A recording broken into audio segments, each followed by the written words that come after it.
And welcome to the David Tomsic Show, fighting tyranny one day at a time. So do you believe in American exceptionalism? That's to say that America is head and shoulders better than any other country in the world. I've been told by many people that they do believe that America is exceptional. All of them have different reasons. I mean, here in my town, I grew up where there was a 4th of July parade every year, and we had patriotism 24/7. And of course, it's important. A lot of it was dealing with our military power, maybe our diplomacy back in the day. There's a lot of reasons people think that America is exceptional. But is it really? Or is this just a myth? Now, I'm going to go on the premise today that American exceptionalism is a myth. Now, I don't remember when America became synonymous with exceptionalism, but I do know and remember back when Ronald Reagan told the world that America is that shining city on a hill. Madeleine Albright, the former Secretary of State under Bill Clinton, called America the indispensable nation.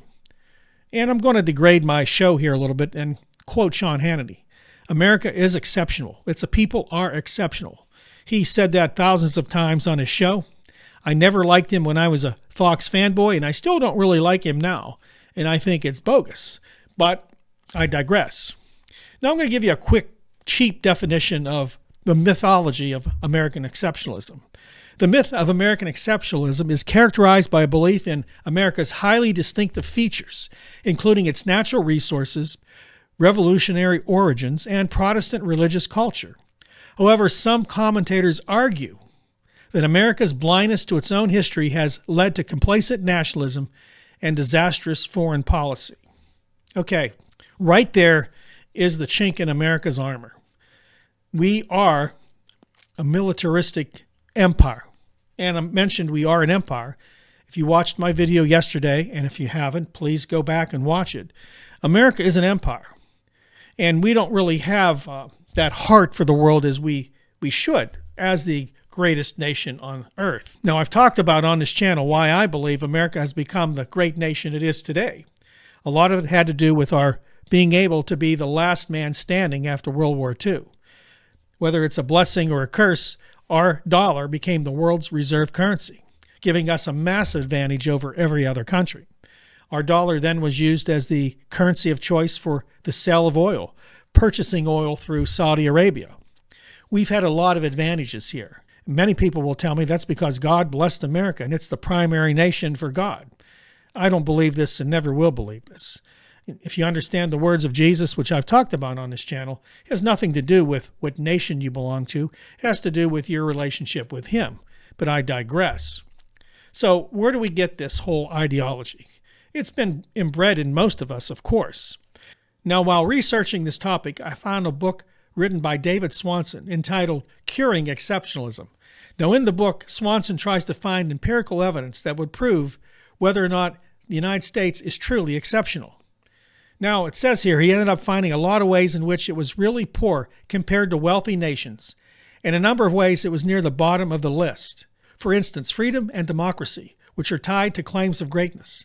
Now, there are numerous studies by academics, people from the U.S. government, as well as studies funded by the CIA and a lot of right-wing think tanks.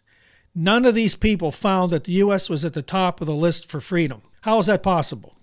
Now, there are 3 categories we're rated near the bottom of the list on. First one is life expectancy and health. Healthcare is absurdly expensive and our life expectancy is falling. In 2019, we were expected to live to the age of 79 years old.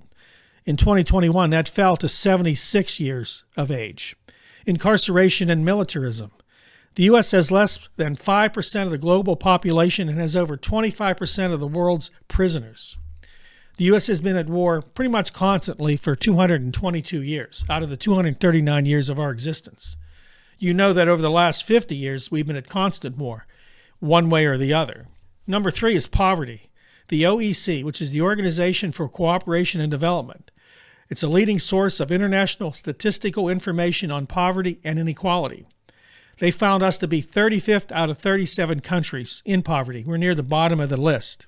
It also says that the U.S. is the largest imperial country in the world, but has the kind of undeveloped resemblance to parts of the global South. That's not good. Let's go on and talk about freedom. That's what America is known for, right? No, not really.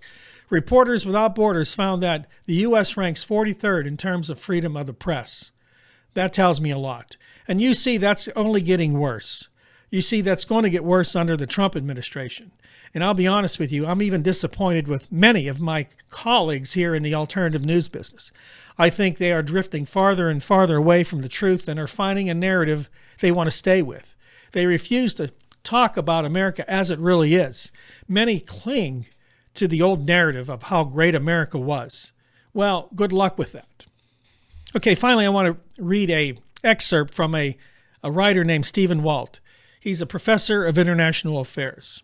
He says, over the last 2 centuries, prominent Americans have described the United States as an empire of liberty, a shining city on the hill, the last best hope of earth, the leader of the free world, and the indispensable nation.